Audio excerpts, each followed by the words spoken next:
¿Qué tal, amigos? Pues el tiempo sigue su curso inexorable.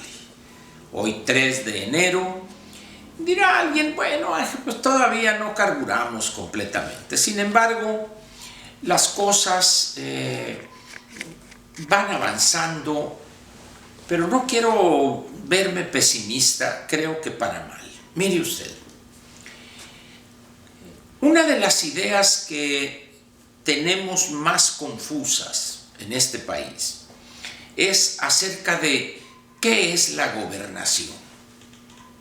Usted le pregunta a aquel, amigos, conocidos, colegas, parientes, no parientes, y cada uno le va a dar un intento de definición diferente. Y cada uno de esos intentos o cada una de esas definiciones o falsas definiciones parece a nadie dejar contento. El concepto de gobernación o la práctica de la gobernación es algo difícil de definir.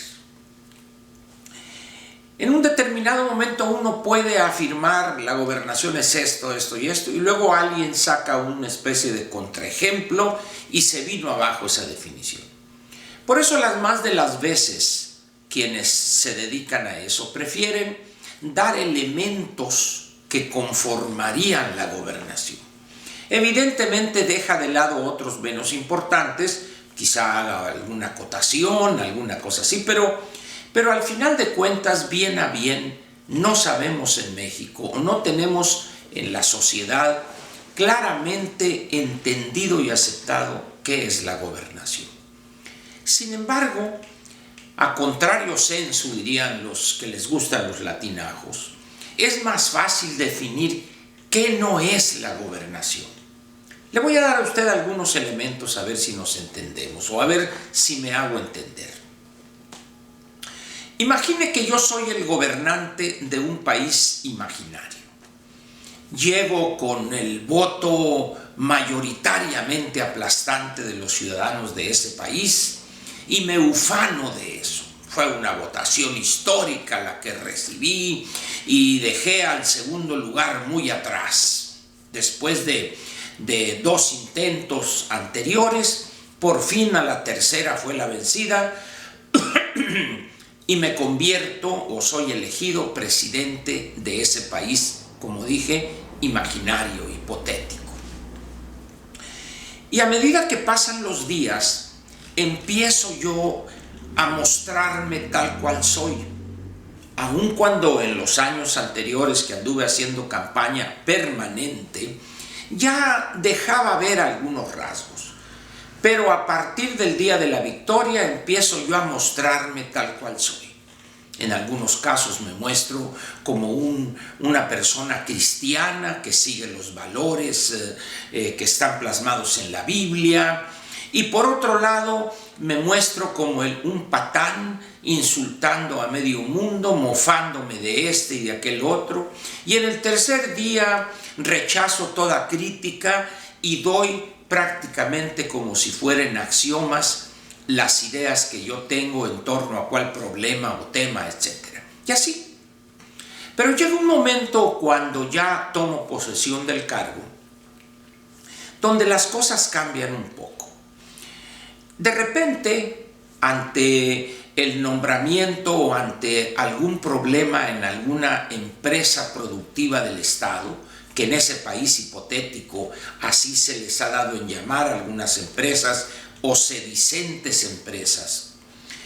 Y yo en una conferencia de prensa, ahí un poco chacaleando, digo, los anteriores funcionarios de esa empresa eran guachicoleros y estaban coludidos con los que se dedicaban a esa práctica ilegal. Eran guachicoleros. ¿Qué significa eso? Que se robaban una cantidad muy importante de combustibles, los revendían en el mercado negro y se hacían multimillonarios de manera ofensiva en un tiempo cortísimo y en la total impunidad. Entonces yo los acuso. Y estos guachicoleros, fulano y el otro y el este y el de más allá.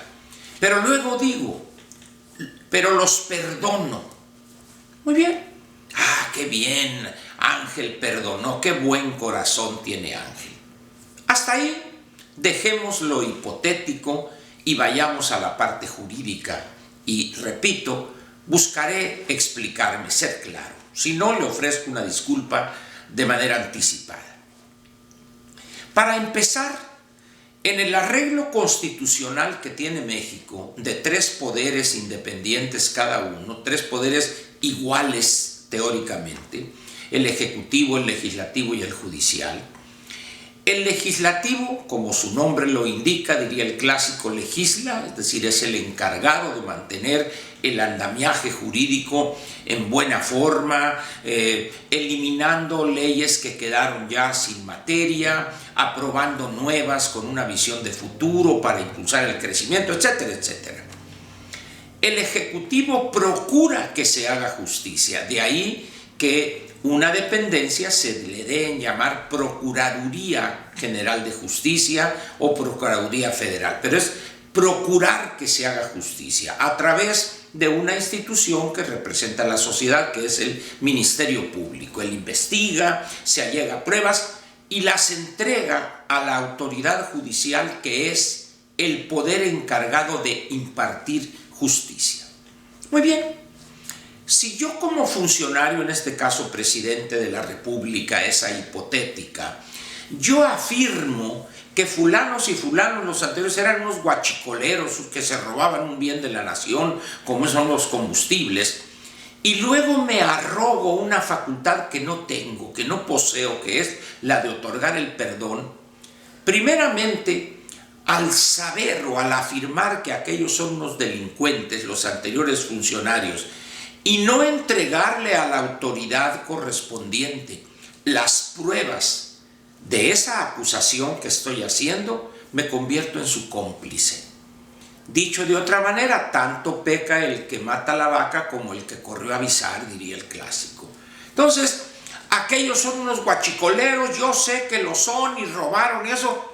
Bueno, ¿y dónde están las pruebas? Pero los perdono. ¿Y quién le dio a usted, presidente, la capacidad del perdón? Usted podrá perdonarlos, pues que es cuate de ellos. No, pues yo a mi cuate acá los perdono. Robaron y todo, se hartaron de robar dinero con el huachicol, pero yo los perdono, no se preocupen. Esa facultad puede quedar en el ámbito privado, pero en el ámbito público, usted tiene la obligación, al conocer de los delitos de esas personas, esas conductas delictivas, someter ante la autoridad judicial con los elementos que le entrega a usted al Ministerio Público, para que sea aquella autoridad la que determine si en esas pruebas que usted prácticamente afirma tener con su acusación tienen mérito suficiente para someterlos a proceso y sentenciarlos en un momento dado. Pero ¿qué es lo que hace usted ahí? Se arroga facultades que legal y constitucionalmente no tiene. Y además se convierte usted en cómplice de tener esa información que involucra a exfuncionarios en el robo de bienes de la nación. ¿Qué pensaría si yo fuere ese presidente? Pues me fusilarían prácticamente o me caerían a palos. ¿Cómo es posible que Ángel haga esto y esto, esté violando la ley y se convierta en cómplice de delincuentes? Lo cual sería, en efecto, de yo conducirme de esa manera. Pues así como le estoy describiendo, se ha comportado López. ¿Por qué nadie lo ha señalado como cómplice de esos funcionarios, exfuncionarios guachicoleros? ¿Por qué nadie se ha atrevido a decirle o a preguntarle en esas conferencias de prensa que él no tiene la facultad del perdón? El perdón es un acto privado, donde yo perdono a un amigo que me ofendió o a un pariente, etc. Pero yo como funcionario no tengo la facultad, si estoy en el Ejecutivo, de perdonar. El perdón, que sería una absolución, eso la otorga el Poder Judicial, que es el poder encargado de impartir justicia. Pero hago la pregunta otra vez. ¿Por qué nadie señala a López como un individuo que se ha convertido en cómplice, no solo de esos guachicoleros que él dice que fueron guachicoleros porque realizaron esos negocios robando combustible? ¿Por qué no le dicen, oiga, usted no puede perdonar a este, a este, a este, a este? ¿Sabe por qué? Porque hemos caído en el peor de los servilismos, en la abyección, en la desvergüenza. Así no hay país que pueda avanzar.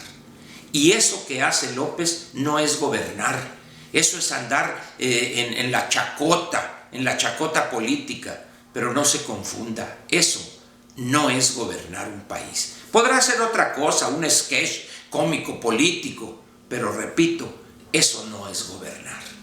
Espero haber sido claro y el ejemplo también claro. Por lo pronto le agradezco a usted su atención y lo espero mañana, donde vamos a continuar con estas videocápsulas diarias en la primera semana del año. Muchas gracias.